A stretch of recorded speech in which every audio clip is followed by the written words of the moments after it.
So bisag sige ta makuan sa adlaw pero ham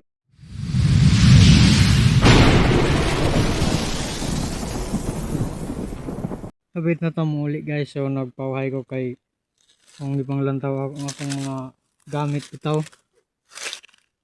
Ako nag kuan rin sa farm mga tulo na ko ka oras. So kada adlaw tag tulo ra gyud ko ka oras tungod kay busy kay ko sa akong kuan dili lang kaniyang akong giatubang nga farm. Ugma gani guys mo kuan ko kanini ang wala ko'y mga video kabahin sa update sa akong farm tungod kay na ako'y biyahe o doon sa Lunes pod. Napoy biyahe sa Lunes. So tingali sa Martes na siguro ko makabalik di are. Init po kayong panahon karon dili kay takakuan plaster og kuko sa farm gyud kay grabe. Kuan mga gani guys gikan sa balay na ani sa mga duulan 5 kilometer ang distansya. So makita ninyo ang background dari sa akong farm. Kuan mga lasang na ni siya guys. Mo na ni siyang katon dito layo na kay wala na ko nakaabot. Ang luyo ana lahi na nga lungsod. So padayon lang gid tanong kung unsay dangatan ani atong kuan. Kaya nakaplano mong gud ko base sa akong nakita nga mga kuan farm dito sa may Sarangani province. Mao nang nagplano pug ko nga maghimo kog dakong silihan. So kung atong kwintahon ang sili karon diri sa amoa sa Zamboanga del Norte na sa mga 400 per kilo. So kuan kayo guys. Sa usa ka hektar mutanom ka og na sa mga 20,000 kapunuan nga sili. So ang imong target anak kinahanglan nimo na siyang atimanon. Mo target po kag bisag na sa mga 1/4 ang per kada punuan na siya. Makakuha kag 1/4 kilo. So ang imong kuan kung nakay 20,000 ka punuan napoy 5,000 ka kilo kada harvest. Sa harvest nimo na nasa mga 7 days. So sa usa ka bulan kaupat ka mag-harvest. Dako na kay nang kalahian. Mo nang hinod gyud nang magkuanta kanang mag farming kay kung diri ta magbase sa nasod sa Pilipinas kay wa man kita kaabot sa kuan diri man ta gatuyok-tuyok, no? Ani ni siya guys. Ang mga farmer mo nay backbone sa atong nasod. So gikan sa mga kuan kaning gikan sa farming ang mga produkto mo nay gina-import or gi-export mo nay kasagaran mo kuan nay ilang ipasulod diri sa nasod sa Pilipinas nga mga produkto nga nahuman na badaan. Diyo na apoy gikan sa Pilipinas nga product ipaadto sa laing nasod. Mo nang nindot gupod ang farming kay kung walay farmer na wala gay sa may kaunon sa mga nanimuyo diri sa nasod sa Pilipinas og sa kuan. Siyempre ang mga produkto bisan pagmingon kag gikan sa pabrika ang kuan ana hinimo gyapon na siya sa abot sa mga farmer. Mao na siya guys. So karon nagplano ko nga mag kuan kog kuan kanini akong gi tanoman god nagsugod ko og hawan diare na sa mga kuan na Enero o Disyembre ko ga plano pagka Enero nag kuan na dayon ko guys. Nagsugod na ko sa akong farm. So gikan sa Enero hangtod ron wala pa gid ko mga 7 months na. Wala pa ka dili pa ko ka income ano ako ang farm tungod kay gamay pa kayo kog na tanom lahi ra karon sa akong gi kuan ana po ko gibungkag karon. Dayon sa usa ka semana gani dili ko permanente dire mo adto po ko sa syudad inig kuan ay mga deliver sa kuan dili man pud kay kung magkuan gud pud ta kinahanglan man gud pud ta nga do na pud ta income. Mao nang ginabuhi lang pud ginagmay kauban akong igsuon. So karon hapit na ko muuli ani Di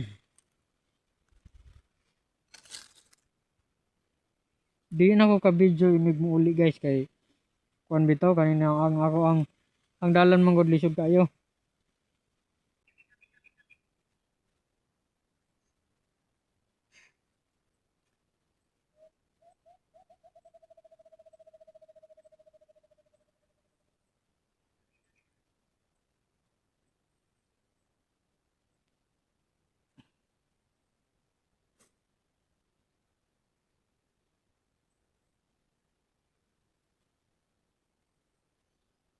Ana gyud tong style basta king init gani guys kinahanglan nga kuan dili kay ta ma diretsoan sa adlaw bitaw.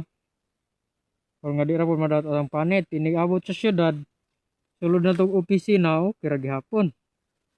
Mao nay sikreto. Pag amping sa lawas ba ug ma diretso po ka sa init makadaot po na.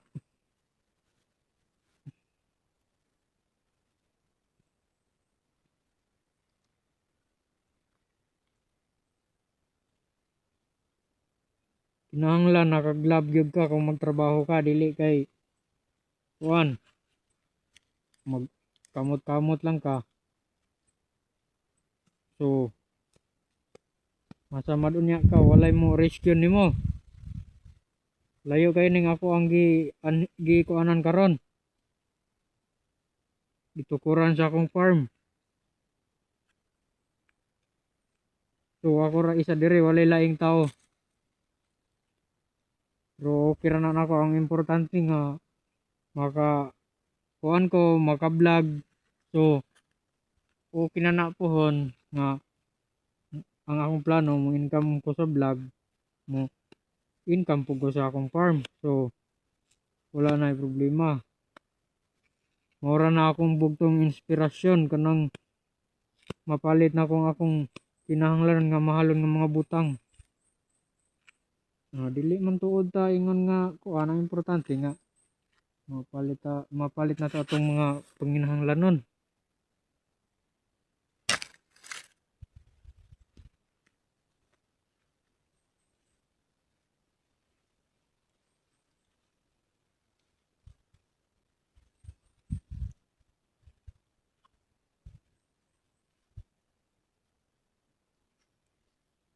So bisag sige ta ma kuan sa adlaw pero hamis gyapon tag pamanit guys. Para may sikreto na to.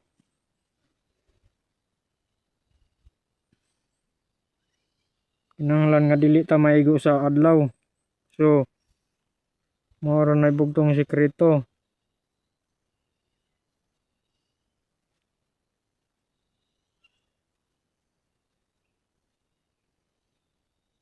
Okay.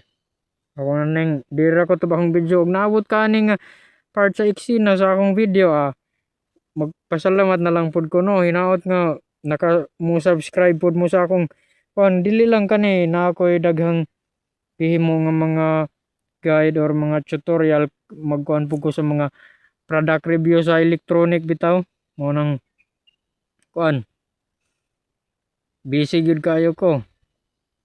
So kanini ang kuan pod sa mga kabay sa mga electronic kuan ni sa akong gipang kuan kana mamalit kog mga produkto ako na siyang ikuan sama sa baterya mag actual test pud ko ana kung lantawon man gud nimo kung mopalit kag mga product sama sa baterya. So mag-isgot tag battery sa baterya na ay nakabutang iyahang capacity. So kinahanglan nato na ay actual test karon mahibaw ani mo yang rated capacity sa baterya.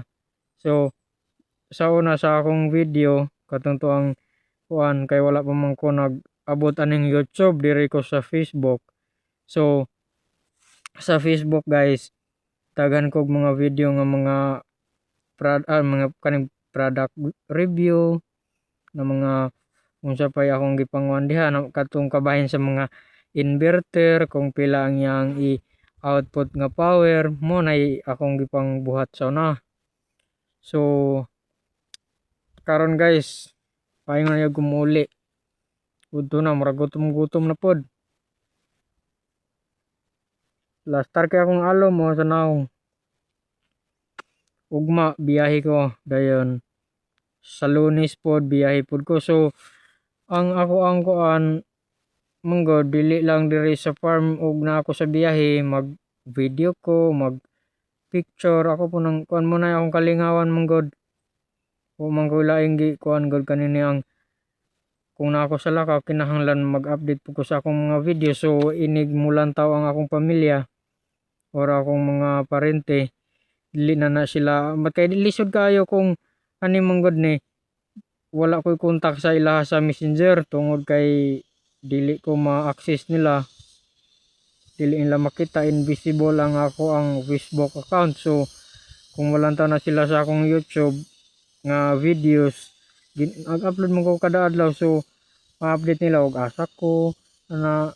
So gusto po na ko nga libuton ako ang tibuok Mindanao, pero karon maglisod ko kaya ang motor mong dunay pero dunay diferensyal. Lisod kayo kung magbiyahe ka sa lagyo madaot unya ang motor, so dako na po kayong problema kay plano mong gud nako nga naapugoy adtoon nga farm. So ani mong gud ni kung kinahanglan ka magtukod kag farm nimo kuan kanini ang mo adto ka sa mga farm nga dagkong farm bitaw nga kuan dito ka sa mga expert magkuan ka dili kay kanin kung mag kuan ka mag research ka kinahanglan imo po na siyang hatagan og value dayon moadto po ka atong mga nakasulay na bitaw nga taas nag-experience kabahin sa farming ana mga ana. So di po ko makuan sa ani nga organic farming kay tungod kay napo ko ideya na mga